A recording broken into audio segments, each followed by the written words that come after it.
Halo semua, selamat datang di channel The Eve's Room and welcome to the dark side of this world.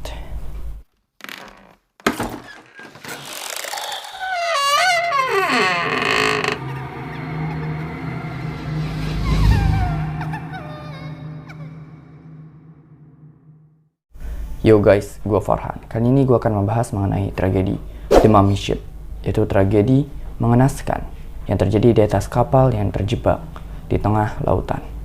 Kejadian mengenaskan ini pun disebabkan oleh rasa lapar, yang akhirnya membuat kejadian ini dipenuhi dengan kanibalisme. Penasaran? Langsung aja kita ke videonya. Sebelum itu jangan lupa untuk klik tombol like, comment, dan subscribe video ini. Dan jangan lupa untuk membunyikan loncengnya agar kalian dapat informasi terbaru dari channel gue. So, keep your attention and enjoy it. Pada tanggal 31 Oktober 1927, Margaret Dollar, yaitu sebuah kapal kargo yang sedang dalam perjalanan menuju Pulau Seattle, menemukan sebuah kapal nelayan yang telah lama hilang yang bernama Ryoimaru di sebelah barat Kanada, tepatnya di pesisir Pulau Vancouver. Kapal ini terlihat sangat mengerikan, layaknya kapal hantu. Ya, emang kapal hantu sih. Keadaan kapal sangat rusak. Di dalam dek ditemukan beberapa mayat yang sudah menjadi mumi, tulang-tulang yang sudah berserakan, serta satu jenazah tanpa kaki. Suasana sangat mencekam dan aroma kematian begitu terasa ketika tim penyelamat tiba di sana. Kabin kapal dipenuhi dengan mayat-mayat yang sudah berubah menjadi mumi, serta tulang belulang manusia dengan tengkorak yang sudah pecah. Bercak darah yang bercipratan terlihat di seluruh bagian kamar tidur. Di dapur terlihat bulu-bulu putih berserakan menutupi lantai, serta tangan manusia di atas panci. Gak ada air ataupun makanan terlihat di atas kapal, dan mesin kapal pun berada dalam keadaan rusak total, benar-benar gak bisa diperbaikin. Saat berada di ruangan kapten, tim penyelamat menemukan sebuah catatan yang isinya sangat mengerikan. Catatan itu menceritakan tentang apa yang terjadi di kapal tersebut. Menurut catatan, dijelaskan mengenai status dari kapal Ryoimaru. Kapal ini memiliki berat 19 ton, dimiliki oleh seorang bernama Fuji Saburo dari prefektur Wakayama, Jepang. Kalau kalian mau tahu, prefektur adalah sebuah wilayah yang memiliki kekuasaan terpisah dari negara. Oke, lanjut. Kapal Ryoimaru memiliki kapten bernama Miki Tokizo, dengan kepala bagian kapal bernama Hosoi Denjiro, dengan staf kapal berjumlah 12 orang. Kapal ini meninggalkan pelabuhan Misaki pada tanggal 5 Desember 1926. Diduga kapal ini terombang-ambing selama 1 tahun. Namun, tim penyelamat merasa curiga karena jenazah yang ada di kapal hanya berjumlah 9 jenazah, yang seharusnya ada 12 orang. Terus sisanya kemana? Bingung dong. Nah, dijelaskan bahwa kapal Ryoimaru ini berlayar dari pelabuhan Misaki di Kepulauan Kanagawa pada tanggal 5 Desember 1926 untuk memancing ikan tuna di lepas perairan Choushi di prefektur Chiba. Saat itu kondisi cuaca sedang buruk dan mesin kapal pun mengeluarkan suara yang mengkhawatirkan. Namun besokannya pada tanggal 6 Desember, mereka berlabuh di pelabuhan Choushi dan tidak menemukan keanehan apapun dan masalah apapun pada mesinnya. Karena dinilai aman, gak ada masalah apa-apa, mereka akhirnya lanjut berlayar dan mendapatkan ikan tuna yang banyak di dekat pelabuhan Choushi itu. Namun tiba-tiba, kapal mengalami bencana badai, dan sang kapten pun tidak bisa menavigasi kapalnya untuk melewati badai tersebut. Akibatnya, kapal pun terombang-ambing oleh badai. Pada tanggal 15 Desember, setelah kapal tersapu hingga 1000 mil ke tengah laut, sang kapten melihat kapal nelayan lain di pesisir Kishu, dekat Wakayama dan prefektur Mie. Sinyal pun dikirimkan ke kapal tersebut, berharap bahwa kapten dan krunya dapat menerima sinyal tersebut. Namun nyata tidak ada jawaban sama sekali dari kapal tersebut. Kapten Miki pun mengatakan bahwa makanan hanya tersisa untuk 4 bulan saja. Oke, jadi gini guys. Bahan makanan kita cuma cukup untuk 4 bulan ke depan. Kira-kira gitulah, kata Kapten Miki kepada krunya. Lanjut, pada tanggal 16 Desember, kebesokannya, kapten melihat sebuah kapal, yaitu Oriental Steamship, melewatinya. Lagi-lagi sinyal dikirimkan untuk meminta bantuan. Namun, sama seperti yang sebelumnya, kapal tersebut tidak memberikan respon sama sekali. Dalam catatan, dijelaskan kecemasan sang kapten. Kira-kira gini, tak peduli usaha apapun yang kami lakukan, kapal ini tak mau bergerak ke arah barat. Sepertinya, usaha kami untuk kembali ke Jepang akan sia-sia. Yang bisa kami lakukan hanya menunggu kapal lain lewat dan menolong kami. Kami sudah memutuskan untuk mengapungkan kapal kami menuju Amerika. Kami hanya mengandalkan layar untuk membawa kami menuju arah timur laut. Namun sepertinya, berlayar ke Amerika hanya dengan menggunakan kapal layar akan sangat lama dan sulit.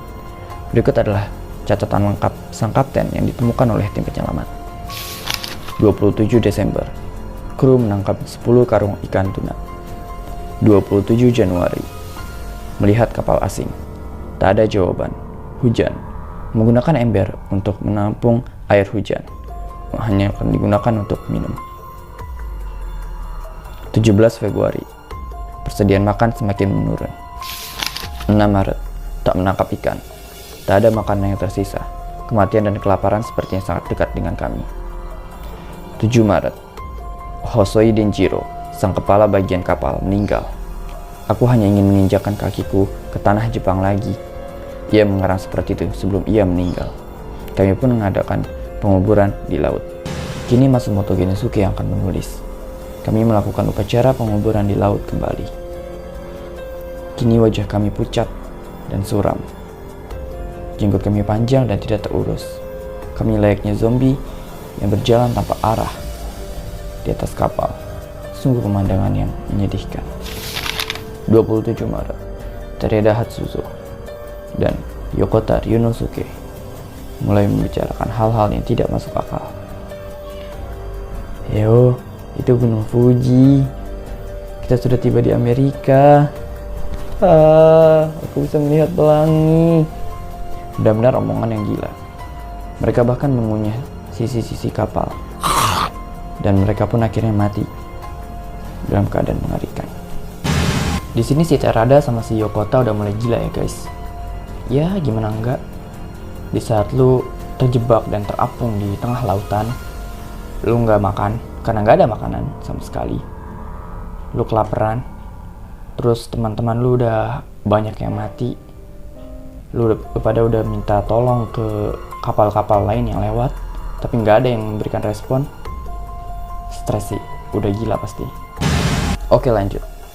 29 Maret, Yoshida Toukichi menangkap ikan tuna yang membuat Mitani Torakichi menjadi gila. Ia mengambil kapak lalu mengayunkannya ke kepala Yoshida.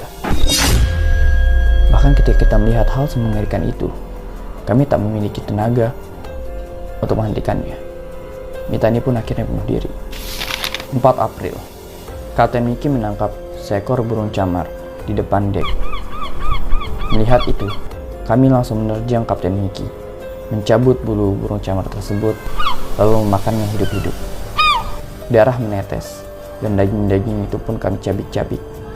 Aku tak menyangka bahwa rasanya akan selezat itu. Apa ini tandanya aku bukan manusia lagi? 6 April, Suji Yoshiji muntah darah, lalu meninggal.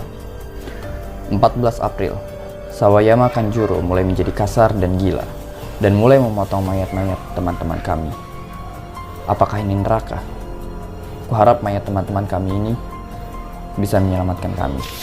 19 April, Toyama Kazuo dan Sawayama Kanjuro berebut daging di dapur. Kupikir kami telah menjadi iblis. Tapi kami harap kami masih bisa pulang kembali ke rumah. Malam itu, keduanya telah meninggal dengan darah berlumuran di atas mereka. 6 Mei, Kapten Miki tak dapat bergerak lagi. Dari 12 orang yang memulai perjalanan, hanya aku dan Kapten Miki yang tersisa. Kami berdua sangatlah sakit dengan biri-biri dan gemetar tiada henti. 11 Mei, hari mendung. Angin kuat datang dari arah barat laut. Kapal terombang-ambing mengikuti angin. Kami tak melihat daratan. Kami tak melihat siluet kapal lain. Yang bisa kami lakukan hanya menunggu kematian. Jasad teman-teman kami telah membusuk. Gumpalan daging lepas dari tulang-tulang mereka. Hanya ini yang bisa kami lakukan. Melihat tulang-tulang itu dan menunggu saat-saat terakhir kami. Catatan kapal berakhir sampai di situ. Tapi di sisi kayu, sang kapten menempelkan sebuah kertas yang berisi surat untuk keluarganya. Dengarkan apa yang kukatakan. Ketika kamu besar nanti, jangan menjadi nelayan. Jangan melakukan kesalahan apa yang ayah lakukan. Kumohon padamu, jangan jadi nelayan.